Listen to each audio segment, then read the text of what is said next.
Welcome to People with Purpose. I am your host, Sylvain Rochon. I'm a speaker, an author, a serial entrepreneur, and a business strategist. My purpose is to engineer a paradise on Earth using cutting-edge technology. I hope this show will give you excellent examples of individuals that chose to do great things in their personal and professional lives. Perhaps they will inspire you to follow in their footsteps. The show's format is very simple. I ask my guests 3 simple questions. What is your personal purpose? Why is it important to you? And how did you get started? Now let's hear from our guest. Hello, everybody. Another episode of People with Purpose. And today I am with Cindy Yendt. She is the owner of Quantumly Living, a relatively new discovery of mine. And we've been having a lot of fun talking about life, about the universe, about humanity's place, and how we can really evolve into the society into something that's very vibrant and positive and great for the future. And you know, my audience, that I've been talking about this for a while. So a really great connection with Cindy. So I decided to invite her as a People of Purpose. Now she's really interesting because she's a well-rounded person. Her approach in consulting for a living is very holistic. She has a master's degree in computer science, she did a thesis in artificial intelligence. She's a yoga instructor, body nutrition. She delves into all this stuff. So a very well-rounded, intelligent woman. So I wanted to introduce you to her, or introduce her to you as well. Hello, Cindy. Hi, Sylvain. I'm so happy you can be and participate in the People with Purpose show. I'm very happy and flattered to be here with you. Awesome. Now, the quintessential question is always the same. Cindy, what is your life purpose? Why are you here? Well, I'm here, I think, for the reason everybody is, to help people, to help one another. Yeah, and could you elaborate on this? Like, why is that so important to you? Like, why is it a life purpose to do this? Well, I think that's it gives us purpose to help one another, to use your word, to engineer. It fulfills our lives. It satisfies us. It's nice to help others, to bring happiness, to bring peace, to bring productivity, positivity, to help in this world, to make it a success, to make us a success, to make it a success. How does it fulfill you? Because I guess the question is more about why is it important to you means, well, what does it do to you? As far like why does it take so much room in your life to actually help other people? It's a passion. It's a calling. It's things happen.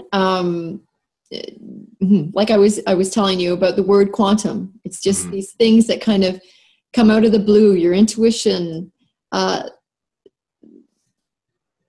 need to do something about them. And part of what I do with the Quantumly Living is help people to listen to those messages, to decipher them, to go with the flow, to feel pride and success, and it's those things that nag at you, and it's important to me so they're not nagging at me always to answer those calls, but it's also important to me to help others, because it relieves stress, it relieves so many things, and it helps so many others. So that's kind of my calling, is to help people to figure it out myself, and to help them. Now, this is really interesting. I've met other people that have similar objectives and align with their profession. Like in my past, I know several individuals that are in that same kind of mindset, if you will. And I always wonder, I mean, I know my own story. I actually told my own story a few episodes ago. I wonder where others pick up on that. Like, when is it, if you think back in the past, when do you catch that bug, that passion, where other people's well-being is so important that it becomes you in a way. Like, when did it start for you? Well, that's interesting. That's I could take a while to explain, but I think for me, I was born with it. There's some stories that go with me that are a little odd. My mom used to always say to me, I used to cry when my stick went down the river, my stick, because anything that I found was mine and I needed to take care of it. And later in life, I became aware that I do have that special quality of really caring for things. And I think their awareness may be at different levels. And so I see some people who, when people aren't necessarily being as kind as they could, or they're disappointed, they're upset with life or how life goes, it's like they don't have an understanding yet. And my job is to try and help them to see and to treat others the way they would want to be treated, but to kind of enlighten them and help them listen to what goodness might be calling them, and to help them to do that way, and to get them feeling better about things and get them participating in this world. But I do see that there's, it's hard to say, but different levels of people and different levels of experience. And so part of people who may be more awakened is to help those who maybe aren't, in just a kind way, by role model, by helping them to see the messages that are coming to them, by listening.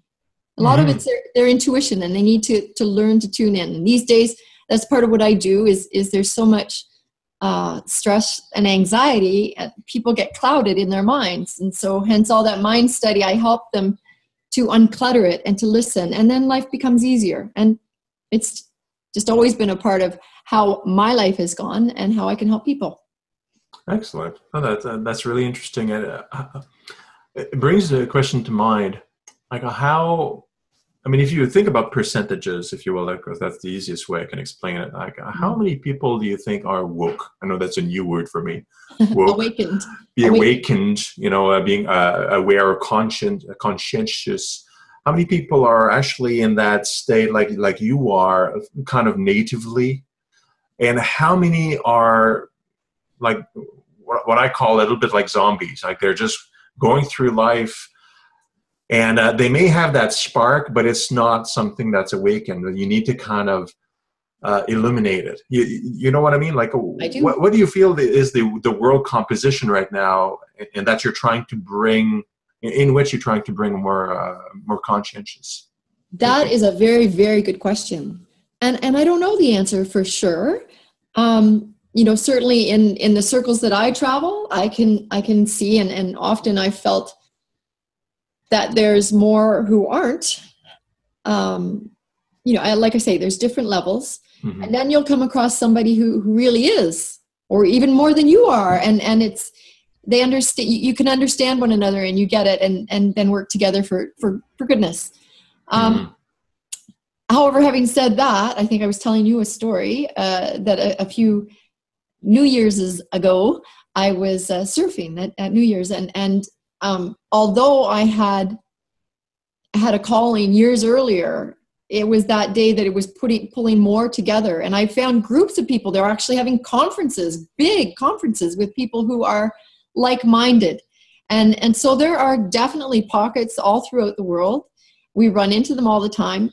There are a lot of zombies, to use your term. But then again, like, different levels.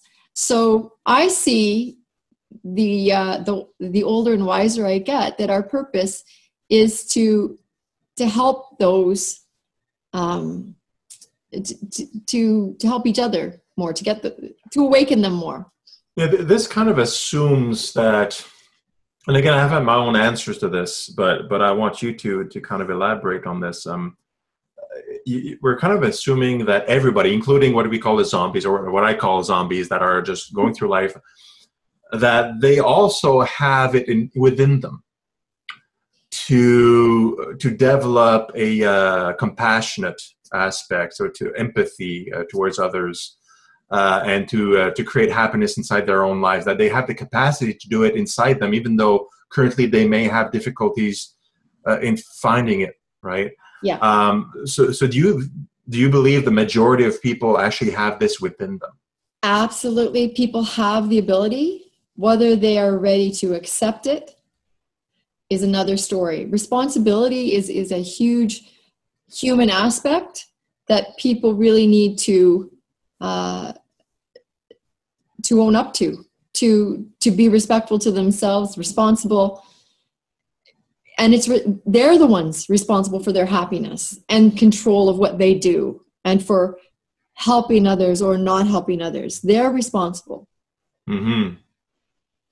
So I guess part of your vocation, if you will, is to guide them towards the choice of, helping each other and creating a good society. Is that correct? Absolutely. And to realize that if they're not content, if they're not happy, then they're the ones that are responsible for it. So, you can't blame other people. You have to look at your responsibility. What's your part in that? And how can you change it so that you're happy? And how can you help others?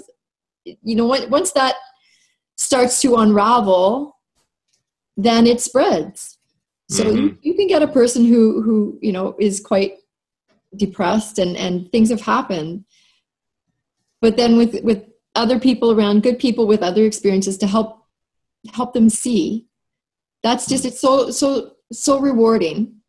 And it's the ripple effect. It just opens them up for success and for happiness. Yeah, I think the key word is happiness, right? Like, if you're not happy, well, you're not. It's the opposite. Yeah. Right? And happiness opens all the doors for yourself, social interactions. So that's the most important bit to me. Right? It's true, but in life, we have to realize too that if you don't have any of the other stuff, then you don't realize and appreciate the happiness. So life is full of, as I say, challenges, and it's how we view them and how we overcome them. And that's the big thing. And that's what, lately I've got the new phrase that I'm very rich in life. And it's because I've got so many things that go on, so many challenges, but then you get through it, and then you get the next one, and then you share it with other people and you help them with theirs. That's a rich life. It's not monetary, it's experience, and that's what living is. Yeah, that is. So let's end with this. I'm going to ask you another question. Actually, not a question. I'm going to ask you to do something for me. Okay. Actually, to talk to the audience and tell them your single most important or powerful piece of advice that you want to give to whoever's watching this. Be positive. Even when you have challenges, see the positive side of it. See, there's always a positive side. Be happy, be kind, be kind. I think that's very powerful and simple. So I want to thank you, Cindy, for being here with us today, with your wisdom and your smile, and that's made me happy. Oh, good. Well, thank you very much. Thanks for having me. You're welcome. Bye-bye for now. I hope you enjoyed the interview. If you did, please subscribe to the channel, comment, like, and share. Please join me also on Clubify, a social app allowing us to share ideas and where you can participate in some of my projects. The link is in the section below. Also, if you wish to recommend someone great I should interview, please let me know. And as always, follow your passion. See you next week.